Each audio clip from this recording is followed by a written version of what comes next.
Hello friends, कैसे हैं आप लोग? अच्छे होंगे। प्रीवियस लेक्चर में हम बात कर रहे थे एंशिएंट इंडिया के, जिसमें हमने बौद्ध धर्म की बात कर ली थी, धार्मिक सामाजिक आंदोलन में बौद्ध धर्म की। तो उस टॉपिक को हमने वहीं स्टॉप कर दिया है। आज जो बात करेंगे, आज के वीडियो में अर्थव्यवस्था की बात करेंगे, यानी इकोनॉमी की बात की जाएगी। Economy, okay. वो भी अर्थव्यवस्था किसकी बात करेंगे? भारतीय अर्थव्यवस्था की बात की जाएगी।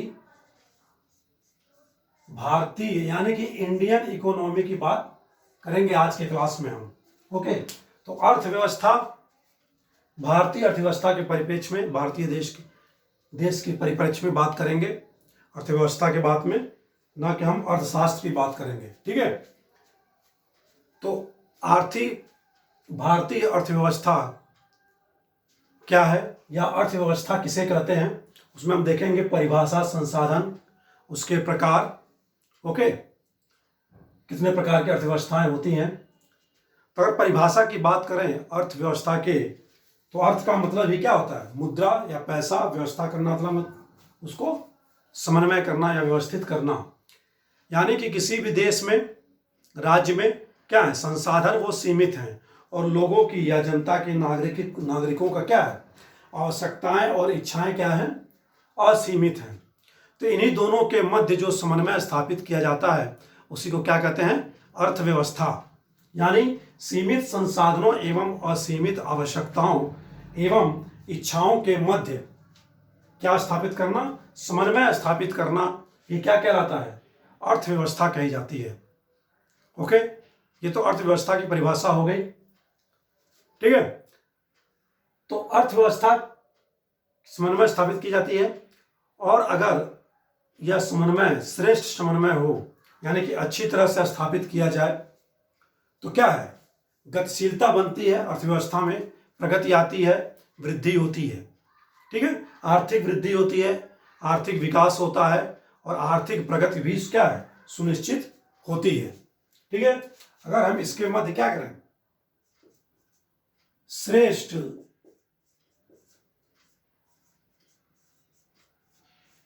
श्रेष्ठ समन्वय स्थापित करते हैं तो क्या क्या हो जाता है? आर्थिक प्रगति होती है, ठीक है।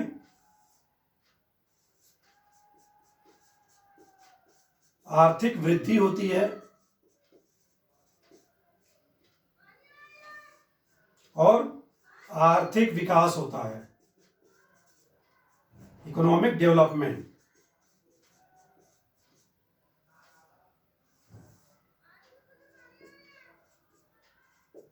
ठीक है। तो सीमित संसाधनों और असीमित आवश्यकताओं और क्या है, इच्छाओं के मध्य अगर श्रेष्ठ समन्वय स्थापित किया जाए तो किसी भी राज्य में या देश में क्या है, अर्थव्यवस्था में गतिशीलता आएगी। उससे क्या होगा? आर्थिक प्रगति होगी, आर्थिक वृद्धि होगी, और आर्थिक विकास होगा, यानी कि इकोनॉमिक डेवलपमेंट, इकोनॉमिक ग्रोथ, ठीक है। तो इसकी बात हम नेक्स्ट लेक्चर में करेंगे, जब मुद्रास्फीति के साथ पढ़ेंगे आर्थिक वृद्धि और आर्थिक विकास। ब्रॉड कॉन्सेप्ट है। अभी हम फिलहाल परिभाषा में इसको यहां देख लेते हैं, ठीक है। तो हमने बात की सीमित संसाधनों की, ठीक है। संसाधन किसकी बात की? सीमित संसाधनों की। तो सीमित संसाधन कौन कौन से हैं,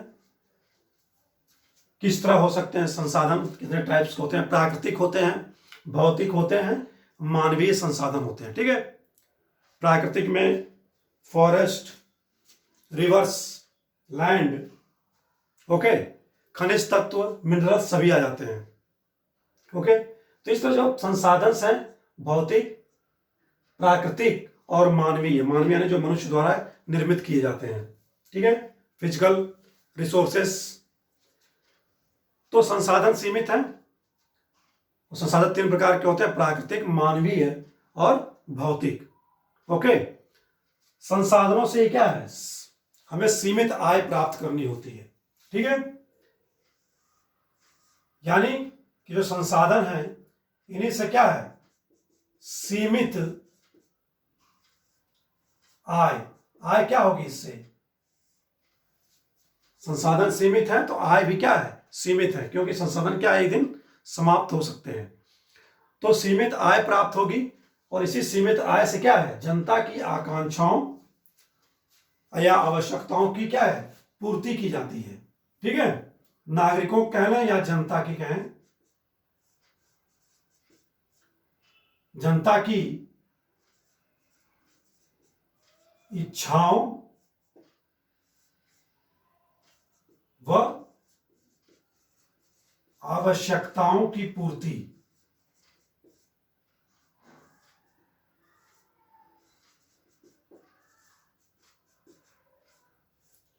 ठीक है, जनता की इच्छाओं व आवश्यकताओं की पूर्ति के लिए क्या है, ये प्राप्त संसाधन सीमित आय देते हैं। ओके, ये तो बात होगी परिभाषा संसाधन रिसोर्सेस की। अब देखते हैं क्या अर्थव्यवस्था कितने प्रकार की है, विश्व में बांटा गया है। मेनली तो 3-4 अर्थव्यवस्थाओं की जानकारी मिलती है। पूंजीवादी अर्थव्यवस्था, समाजवादी अर्थव्यवस्था, मिश्रित अर्थव्यवस्था, समानांतर अर्थव्यवस्था, संवहनी अर्थव्यवस्था, बद्ध अर्थव्यवस्था और लाल गधे वाली अर्थव्यवस्था। ठीक है, पूंजीवादी अर्थव्यवस्था की बात करें सबसे पहले। पूंजीवादी अर्थव्यवस्था क्या होती है? बाजार आधारित अर्थव्यवस्था है, यानी कि नाम में ही है पूंजी। ओके, पैसा, तो यानी कि बाजार आधारित है, यानी कि मुक्त बाजार का सिद्धांत यहां क्या है, कार्य करता है। ठीक है,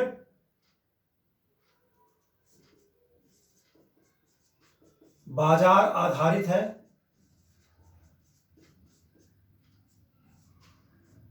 यानी मार्केट पर डिपेंड करता है।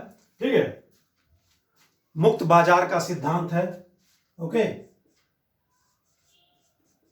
फ्री छोड़ दिया जाता है बाजार को, मुक्त बाजार सिद्धांत।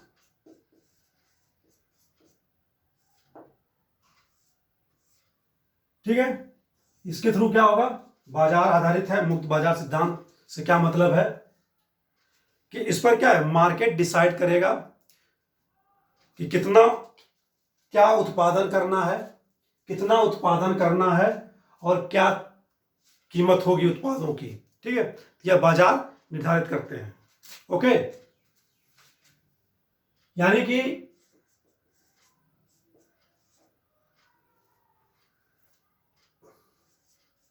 क्या उत्पादन करना है, ठीक है, कितना उत्पादन करना है, ओके, और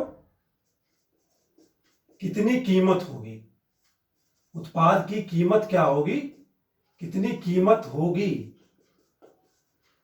ठीक है, ये सब कौन तय करता है, बाजार तय करते हैं, मार्केट तय करता है, मार्केट द्वारा तय किया जाता है। ठीक है, उत्पादकों द्वारा इसके तय किया जाता है, उद्योगपतियों द्वारा इसका तय किया जाता है। ठीक है, हम एक साल में कितना प्रोडक्ट्स बनाएंगे और क्या प्रोडक्ट्स बनाएंगे और उसकी कीमत क्या होगी, यह कौन तय करेगा, बाजार, यानी कि उद्योगपति। ओके, तो बाजार का तो ये कॉन्सेप्ट हो गया, और इसका अधिक बाजार का लाभ क्या होता है, बाजार क्या करता है, अधिकतम लाभ पर काम करता है। ठीक है, बाजार कभी भी प्रोडक्ट करेगा, बनाएगा, प्रोड्यूशन करेगा, तो क्या किस पर काम करेगा, अधिकतम लाभ, अधिकतम लाभ देता है भाई। ठीक है, तो पूंजीवादी अर्थव्यवस्था में अधिकतम लाभ की कामना की जाती है और अधिकतम स्वामित्व अपने पास रखता है। ओके, अधिकतम स्वामित्व अपने ही पास रखता है। ठीक है, और जो निर्णय लेने हैं, कौन सा निर्णय, क्या उत्पादन करना है, कितना उत्पादन करना है, कितनी कीमत रखनी है, यह अंतिम निर्णय कौन लेता है, बाजार ही या पूंजीवादी अर्थव्यवस्था में ली जाती है अंतिम निर्णय।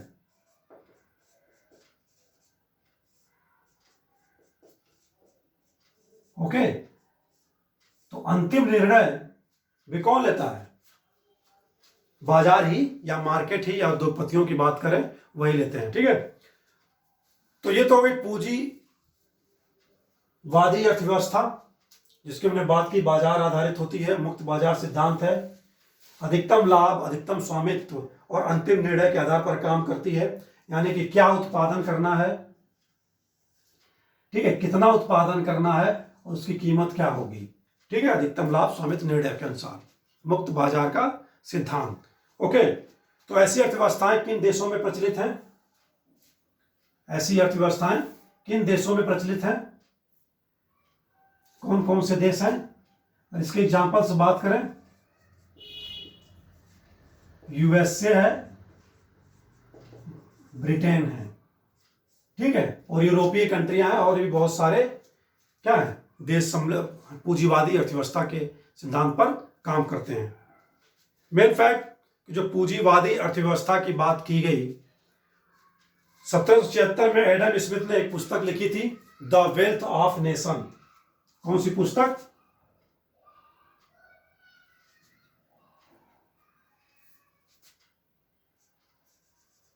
The wealth of Nations. इस बुक में क्या है, एडम स्मिथ द्वारा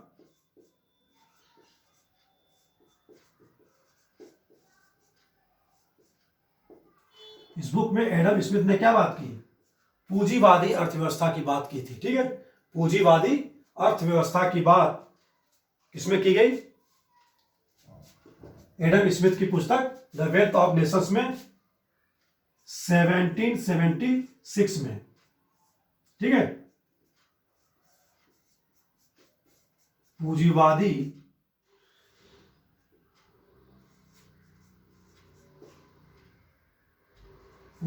अर्थव्यवस्था की बात करते हैं, ठीक है। ये कॉन्सेप्ट कहां से लिया गया है? इस पुस्तक से। ओके, तो ये तो बात हो गई माने किसकी? पूंजीवादी अर्थव्यवस्था की। नेक्स्ट है समाजवादी अर्थव्यवस्था, यानी कि सोशलिस्ट इकोनॉमी। समाजवादी अर्थव्यवस्था है, इसको राज्य अर्थव्यवस्था भी कहते हैं। इसको दो पार्टों में बांटा जाता है, समाजवादी और साम्यवादी, ठीक है, दो तरह से काम करती है। तो समाजवादी अर्थव्यवस्था की जो बात की गई है, या जो राज्य अर्थव्यवस्था की बात मिलती है, वो जर्मन दार्शनिक किसकी, कार्ल मार्क्स द्वारा बात की जाती है, ठीक है, जर्मन दार्शनिक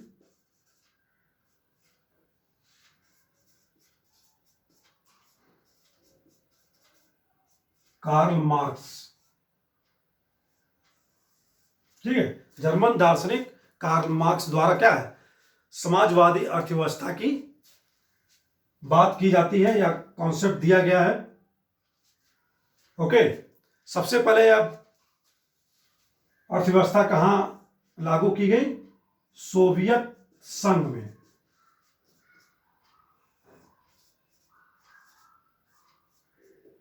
(1919) में, ठीक है, सोवियत संघ 1919 में।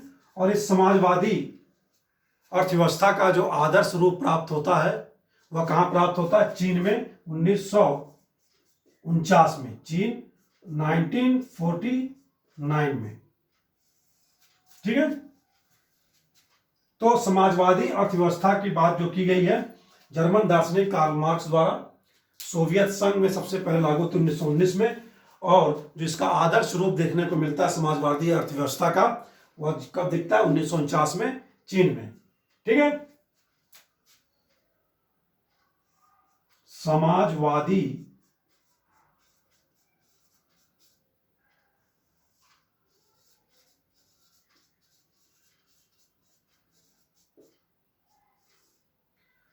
अर्थव्यवस्था में क्या होता है? समाजवादी अर्थव्यवस्था में क्या है कि सामूहिक उत्पादन की बात की जाती है, ठीक है, मिलजुल कर क्या है प्रोडक्शन किया जाए, सामूहिक रूप से उत्पादन किया जाए। और साम्यवादी अर्थव्यवस्था में उस पर सभी चीजों पर क्या है, सरकार का नियंत्रण होता है, जैसा आज की चाइना में है, ठीक है।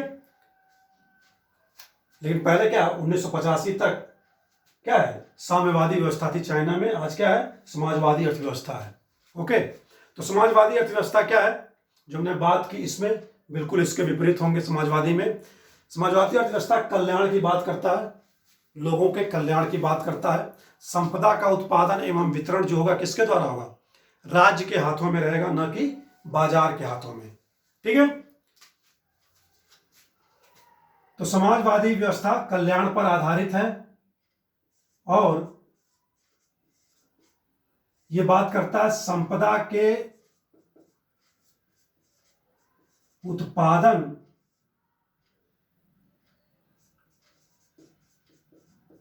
व वितरण किसके हाथ में होगा, वह गवर्नमेंट के हाथ में होगा या राज्य के हाथ में होगा। ठीक है, किसके हाथ में, राज्य के पास। ओके, ठीक है, संपदा के उत्पादन और वितरण राज्य के पास होगा। सामूहिक उत्पादन की बात की जाती है समाजवादी अर्थव्यवस्था के तहत। इसका तात्पर्य क्या हुआ कि अधिकतम लोगों का कल्याण करना है। ठीक है, यानी कि यह बात करता अधिकतम कल्याण की, मैक्सिमम वेलफेयर की, अधिकतम कल्याण, अधिकतम कल्याण के सिद्धांत पर काम करता है। और अधिकतम स्वामित्व किसके पास होगा, अधिकतम स्वामित्व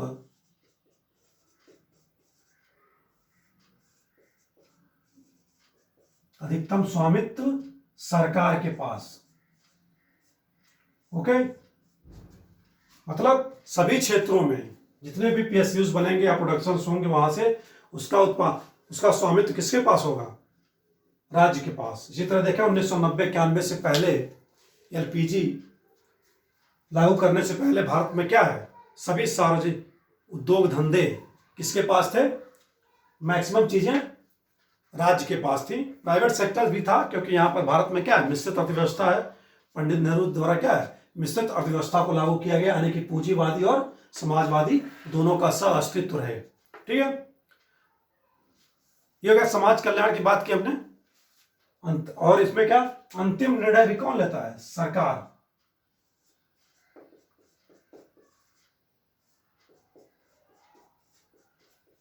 अंतिम निर्णय सरकार के पास। ठीक है, क्या उत्पादन होगा, कितना उत्पादन होगा, कितनी कीमत होगी, उसका वितरण कैसे किया जाएगा समाज में, ठीक है, या राज्य के नागरिकों में, ये सब निर्णय कौन लेता है, राज्य सरकारें लेती हैं या देश की सरकारें ली जाती हैं, गवर्नमेंट द्वारा लिया जाता है। ठीक है,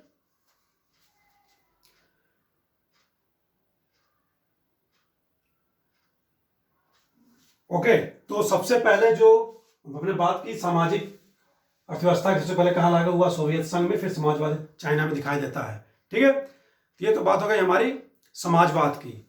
एक और फैक्ट रखें तो समाजवाद शब्द भी भारत के संविधान में 42वें संविधान संशोधन अधिनियम 1976 द्वारा क्या है, जोड़ा गया प्रस्तावना में। ठीक है, 42वें संविधान संशोधन अधिनियम द्वारा 1976 में क्या है, समाजवाद शब्द को जोड़ा गया। तो क्या उसके पहले समाजवाद नहीं था लेकिन क्या है कि जोड़ा नहीं गया था। ओके, ये तो बात हो गई समाजवाद की या समाजवादी अर्थव्यवस्था की। ओके, नेक्स्ट जो बात कर रहे हैं मिश्रित अर्थव्यवस्था। मिश्रित यानी कि दो चीजों को मिलाया जाए तो मिश्रण होगा या मिश्रित होगी। तो दो चीजों किसमें मिलाया गया है, इन्हीं दोनों को मिलाया जाएगा इसमें। ठीक है, पूंजीवादी और समाजवादी दोनों को समान रूप के चलने की बात की जाती है, लेकर साथ चलने की बात की जाती है, यानी कि दोनों का सह अस्तित्व होगा, सह अस्तित्व। किसका किसका सह अस्तित्व, पूंजीवादी अर्थव्यवस्था का और समाजवादी अर्थव्यवस्था का। ठीक है, पूंजीवादी अर्थव्यवस्था और समाजवादी अर्थव्यवस्था का। ठीक है, सह अस्तित्व किसका, पूंजीवादी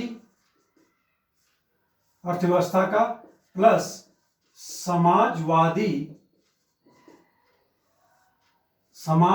अर्थव्यवस्था का सह अस्तित्व, यानी कि दोनों का साथ में अस्तित्व रहेगा इस अर्थव्यवस्था में, मिश्रित अर्थव्यवस्था में। ठीक है, और यही मिश्रित अर्थव्यवस्था क्या है, भारतीय अर्थव्यवस्था है। ठीक है, तो भारतीय अर्थव्यवस्था कैसी है, मिश्रित,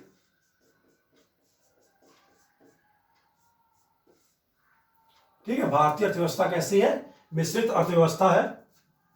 मिश्रित अर्थव्यवस्थाएं वही हैं, उन्हीं देशों में है जो उपनिवेशवाद काल के बाद क्या है, द्वितीय विश्व युद्ध के बाद स्वतंत्र हुई, जैसे भारत, इंडोनेशिया, मलेशिया, ठीक है, श्रीलंका, ठीक है। ये सारे जब आजाद हुए तो उन्होंने क्या है, दोनों को अडॉप्ट किया, पूंजीवादी अर्थव्यवस्था और समाजवादी अर्थव्यवस्था को। ओके, तो भारत की अर्थव्यवस्था कैसी है? मिश्रित अर्थव्यवस्था है, दोनों का अस्तित्व है, पूंजीवादी और समाजवादी का। पूंजीवादी में क्या होता है? आर्थिक समृद्धि की बात की जाती है। पूंजीवादी क्यों अडॉप्ट किया गया? आर्थिक समृद्धि के लिए। और समाजवादी क्यों अपनाया गया? समाज के कल्याण के लिए और सार्वजनिक क्षेत्रों की स्थापना के लिए, ठीक है। समाज के कल्याण के लिए और सामाजिक क्षेत्रों के सार्वजनिक क्षेत्रों की स्थापना के लिए, यानी पीएसयूज, पब्लिक सेक्टर्स के जो यूनिट्स हैं। इसलिए देखेंगे हम सेकेंड 5 ईयर प्लान में समाजवादी, सेकेंड 5 ईयर प्लान में, यानी द्वितीय पंचवर्षीय योजना में, कब शुरू की गई थी द्वितीय पंचवर्षीय योजना? पंचवर्षीय योजना, पहली पंचवर्षीय योजना 1 अप्रैल 1951 से 1956 तक चलती है, और दूसरी पंचवर्षीय योजना अगले 5 साल 1 अप्रैल 1956 से 1961 तक, ठीक है, 1956 से 61 तक। इसमें हम देखेंगे कि सार्वजनिक उद्योगों की स्थापना की जाती है, या उद्योगों, बृहत उद्योगों की स्थापना की जाती है। कौन कौन से, कहां कहां पर? दुर्गापुर, भिलाई और राउरकेला। क्वेश्चन पूछे गए हैं कि सेकंड 5 ईयर प्लान के तहत कौन से उद्योगों की स्थापना की गई, ठीक है। कौन कौन से थे सेकंड में? दुर्गापुर। दुर्गापुर कहां है? पश्चिम बंगाल में। दुर्गापुर, भिलाई, ठीक है, भिलाई और राउरकेला।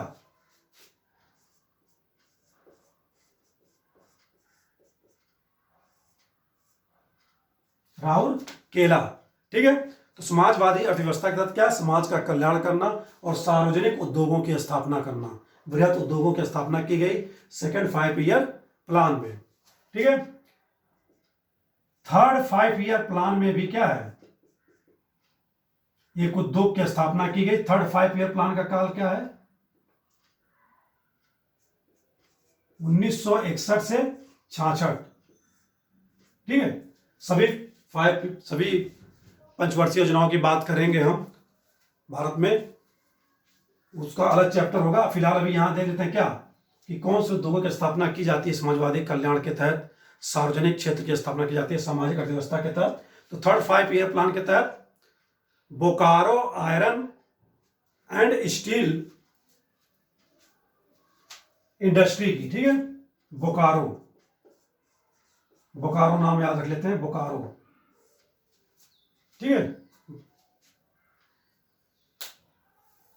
तो इस तरह में क्या दिखाई पड़ रहा है कि समाजवादी अर्थव्यवस्था के तहत क्या सार्वजनिक उद्योग की स्थापना भी की गई, ठीक है। और बोकारो की स्थापना किसके? सोवियत यूनियन के सहयोग से की गई थी, सोवियत संघ के। ओके, दुर्गापुर ब्रिटेन के, भिलाई रसिया के, ठीक है, राउरकेला यूएसए के सहयोग से क्या है स्थापना की गई थी। क्वेश्चन भी पूछे गए, मिलाने के लिए आते रहते हैं।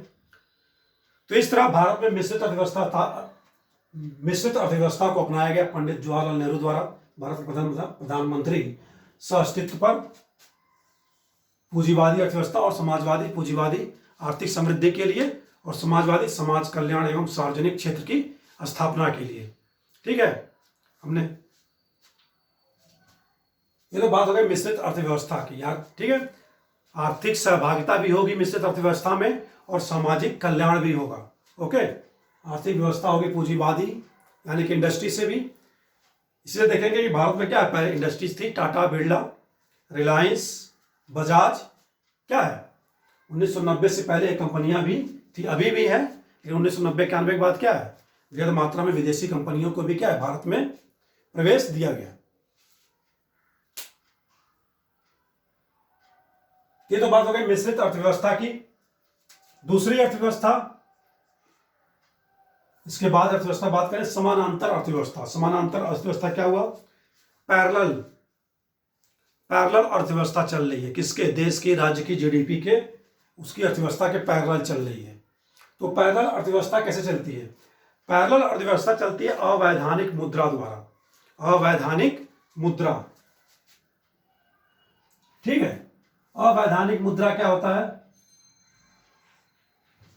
यानी कि वह मुद्रा या वह पैसा जिस पर क्या है? टैक्स नहीं दिया गया। जो टैक्स नहीं दिया जाता उसी को क्या कहते हैं? काला धन कहते हैं, यानी कि ब्लैक मनी कहते हैं। ब्लैक मनी मतलब यह नहीं हुआ कि वह नोट क्या होगा? काला होगा। काला धन क्या होता है? Black money.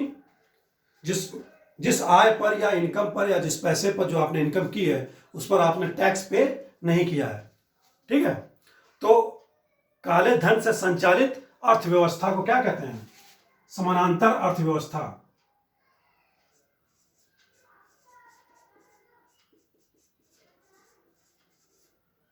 ब्लैक मनी से संचालित, ठीक है, यानी कि जिस पर टैक्स क्या है? नहीं दिया गया, ठीक है। ओके, इसे क्या कहते हैं? समानांतर अर्थव्यवस्था। कुछ अर्थव्यवस्था ऐसी भी होती है जिसमें टैक्स दिया गया होता है लेकिन उनकी इकोनॉमी बहुत बड़ी होती है। जैसे कि एक समय था सहारा इंडिया परिवार, सुब्रत राय वाला, 2007, 8, 10 तक क्या है? भारत सरकार के बराबर उसकी अर्थव्यवस्था थी, तो उसको कहेंगे पैरेलल अर्थव्यवस्था। हालांकि वो टैक्स देते थे। लेकिन यहाँ पर जो बात हो रही है समानांतर अर्थव्यवस्था की, तो क्या है? अवैधानिक मुद्रा द्वारा संचालित अर्थव्यवस्था को क्या कहते हैं? समानांतर अर्थव्यवस्था, जहां पर टैक्स न दिया गया हो। नेक्स्ट जो बात कर रहे हैं हम, संवहनीय अर्थव्यवस्था। संवहनीय अर्थव्यवस्था मतलब सतत अर्थव्यवस्था की बात कर रहे हैं, सस्टेनेबल इकोनॉमी की। यह कैसे होगा?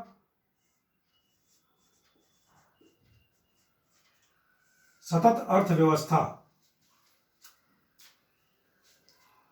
सतत अर्थव्यवस्था इसको कहते हैं जो हमारे प्राकृतिक संसाधन हैं या जो भी संसाधन है, रिसोर्सेज हैं, उनको ऐसे यूज किया जाए ताकि क्या है? भावी पीढ़ी के लिए क्या है?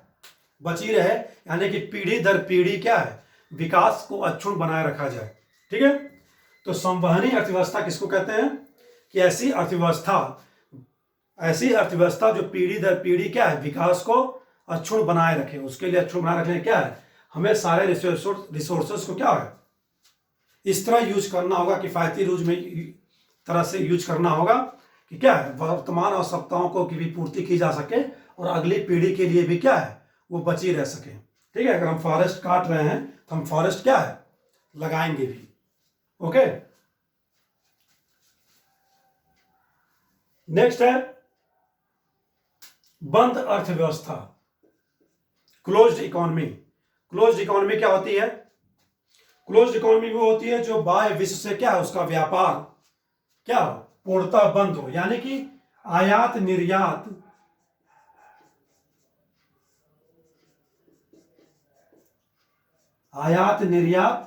न हो रहा हो,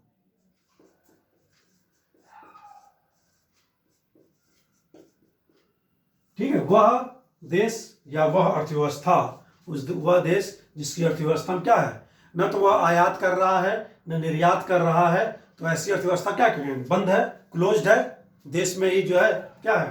कुछ उत्पादन हो रहा है, ठीक है, उसी में उनका खर्चा चल रहा है। तो ऐसी अर्थव्यवस्था क्या कहते हैं? बंद अर्थव्यवस्था, ठीक है। यानी कि बाह्य व्यापार या वैदेशिक व्यापार क्या है? बिल्कुल बंद हो, पूरे विश्व से क्या है? कटा हो। ओके, लास्ट है लाल गधे वाली अर्थव्यवस्था, ठीक है। लाल गधा, लाल मतलब खतरनाक, लाल गधे वाली अर्थव्यवस्था। लाल गधे वाली अर्थव्यवस्था की बात की जाए तो क्या है? जितनी भी आर्थिक गतिविधियां होती हैं देश में, ठीक है, जितनी भी आर्थिक गतिविधियां हैं देश में, तो क्या है? सभी आर्थिक गतिविधियां बंद पड़ी हो, या ठीक है, या उनकी वृद्धि की दर क्या हो? न्यूनतम स्तर तक पहुंच गई हो। जैसे अफ्रीकी देश हैं, जिम्बाब्वे है, ठीक है, कि आर्थिक गतिविधियां बंद पड़ गई हैं।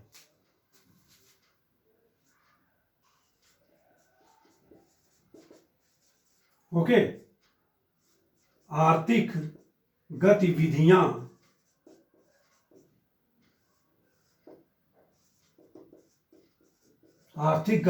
बंद पड़ गई हों। ठीक है, आर्थिक गतिविधियां बंद पड़ गई हो या उनकी जो वृद्धि की दर है, ठीक है, या उनकी वृद्धि की जो दर है न्यूनतम स्तर पर हो। ठीक है, जो इकोनॉमिक ग्रोथ हो वो न्यूनतम स्तर पर हो, ऐसी अर्थव्यवस्था को क्या कहते हैं? लाल गधे वाली अर्थव्यवस्था। एग्जाम्पल के तौर पर जिम्बाब्वे की बात करें, केन्या की बात करें, अफ्रीकी देशों की बात करें। ठीक है, ये तो हो गया हमारा अर्थव्यवस्था के प्रकार। ओके, परिभाषा और संसाधन। विश्व में क्या है? 4 प्रकार के देश हैं।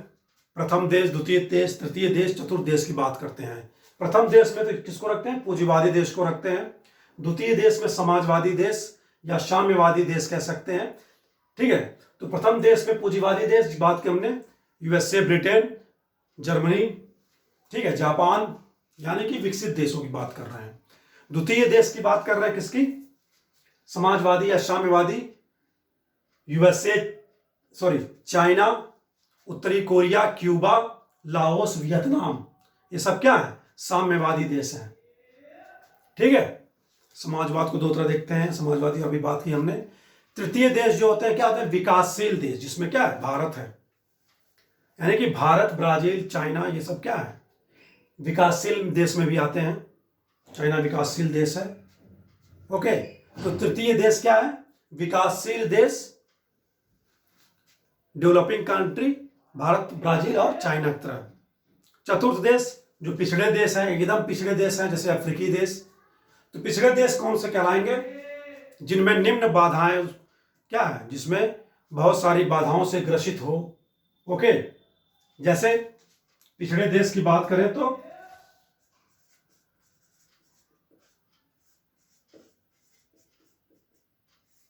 पिछड़े देश की बात करें तो जहां पर क्या हो?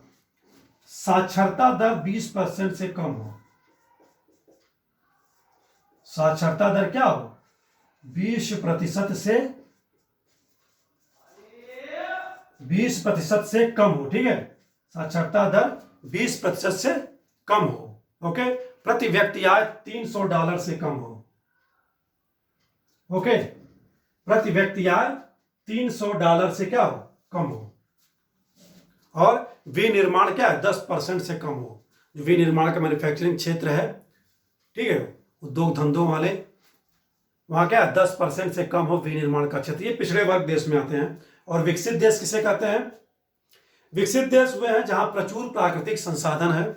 ओके, विकसित देश उन्हें कहते हैं जहां प्रचुर प्राकृतिक संसाधन है। ठीक है, मानवीय संसाधन भी ज्यादा है, प्रचुर मात्रा में भौतिक संसाधन भी ज्यादा है। ठीक है, और विकसित देश इसका क्या है? समुचित दोहन करते हैं, जैसे ओपेक के देश। ठीक है, organisation of petroleum economic corporation का, ठीक है, वे देश तो वे विकसित देश कहलाते हैं। और विकासशील देश विकसित और पिछड़े देश के बीच में, यानी कि साक्षरता दर भी ठीक ठाक होती है, प्रति व्यक्ति आय भी ठीक ठाक होती है, और विनिर्माण का दर भी क्या है? 10% से ज्यादा होगा। ओके, साक्षरता दर भी ज्यादा होती है, जैसे भारत की साक्षरता दर कितनी है? 73% करीब। ठीक है, प्रति व्यक्ति आय भी ठीक ठाक है, तो उनको विकासशील देशों में रखा गया है। ये तो बात हो गई हमारी अर्थव्यवस्था और अर्थव्यवस्था के प्रकार। ओके, अब देख लेते हैं हम क्या? अर्थव्यवस्था के क्षेत्र। अर्थव्यवस्था के क्षेत्र कौन कौन से अर्थव्यवस्था के क्षेत्र हैं? मेनली अर्थव्यवस्था के 3 क्षेत्र हैं।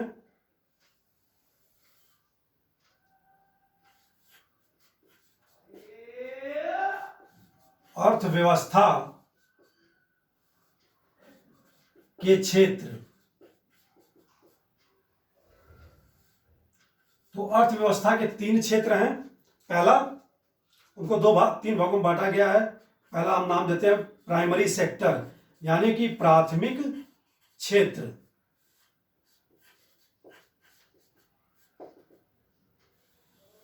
प्राथमिक क्षेत्र,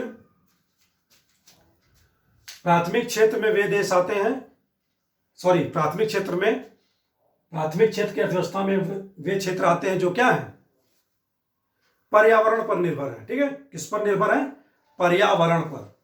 ओके, पर्यावरण पर निर्भर।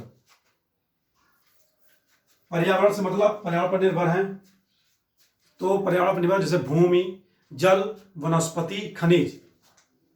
ठीक है,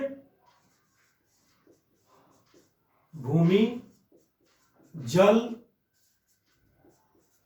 वनस्पति, खनिज। ठीक है, कृषि, पशुपालन, मत्स्य पालन, खनन, ये सब क्या है, पर्यावरण पर, पर्यावरण की बातें हैं, पर्यावरण पर स्थित है।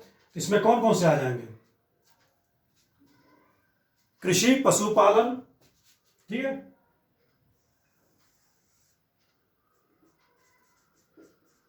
कृषि, पशुपालन, मत्स्य पालन और खनिज, खनिज उत्पादन।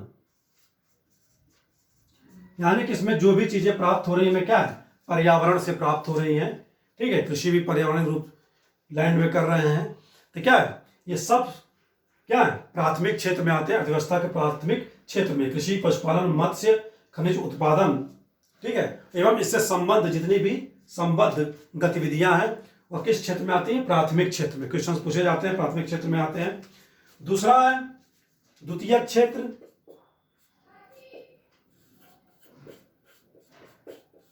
द्वितीयक क्षेत्र,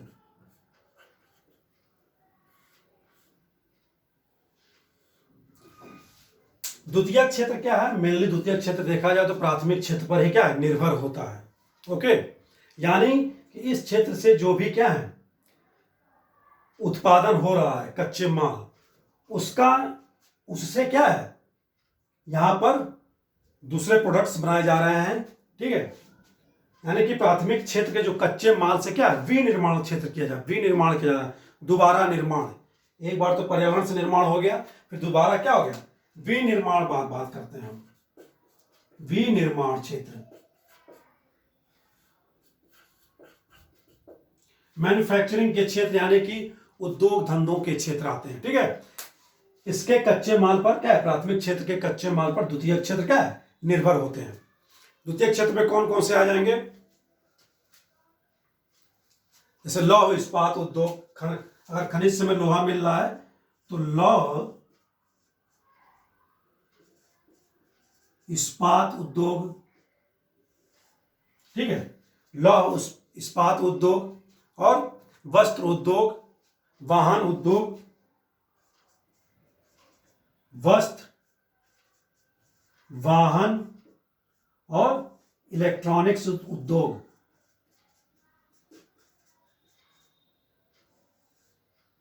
इलेक्ट्रॉनिक्स उद्योग यानी कि मेनली ओवरऑल बात किया जाए तो द्वितीयक क्षेत्र में इंडस्ट्रीज आती हैं जो क्या है, प्राथमिक क्षेत्र के कच्चे मालों पर क्या है, निर्भर रहती हैं। उन्हीं से क्या है, दोबारा विनिर्माण कर रही हैं, मैन्युफैक्चरिंग कर रही हैं। ओके, नेक्स्ट है जो क्षेत्र है अर्थव्यवस्था का तीसरा, उसको टर्शियरी क्षेत्र कहते हैं या तृतीयक क्षेत्र कहा जाता है।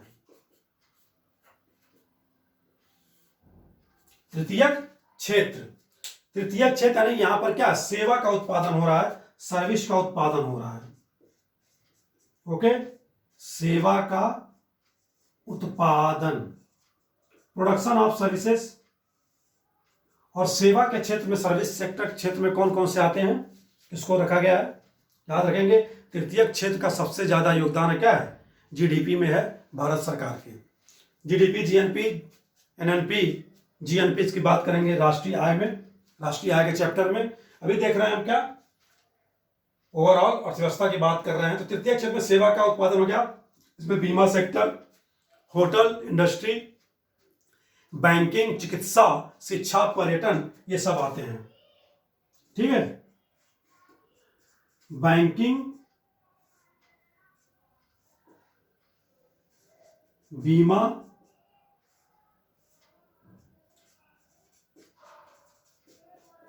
चिकित्सा, ठीक है, बैंकिंग, बीमा, चिकित्सा, होटल को भी इसमें रख लेते हैं, होटल, ठीक है, बैंकिंग, बीमा, चिकित्सा, होटल, शिक्षा, पर्यटन, ये सब। ओके, शिक्षा, पर्यटन लिख ही लेते हैं, शिक्षा, एजुकेशन सेक्टर, शिक्षा, पर्यटन। ओके, शिक्षा, पर्यटन, ये सब जो सर्विस सेक्टर हैं इसमें आते हैं तृतीय क्षेत्र में। ये तो बात होगी हमारी अर्थव्यवस्था के क्षेत्र, सबसे ज्यादा इसमें योगदान जो है सर्विस सेक्टर का है। ठीक है, लगभग 55% से ज्यादा जीडीपी में योगदान किसका है? सर्विस सेक्टर का है। ओके, तो आज हमने बात कर ली, आज के वीडियो में अर्थव्यवस्था के परिभाषा बात देखा हमने, उसके संसाधन बात की, अर्थव्यवस्था में संसाधनों से सीमित संसाधन है, असीमित आवश्यकताएं, इच्छाएं हैं, उसकी बात की, अर्थव्यवस्था के प्रकार की बात की, भारत की इकोनॉमी कैसी है उसकी बात की हमने। ठीक है, और अर्थव्यवस्था के क्षेत्र की बात की, 3 अर्थव्यवस्था के क्षेत्र। ओके, तो ये तो बात हो गई आज हमारे ओवरऑल, हमने इंट्रोडक्शन लिया है अर्थव्यवस्था का। नेक्स्ट वीडियो में बात करेंगे हम किसकी? आर्थिक विकास, आर्थिक समृद्धि और इन्फ्लेशन वगैरह वगैरह जो भी। ठीक है, तो आज के वीडियो में इतना ही। नमस्कार, thanks for watching the video.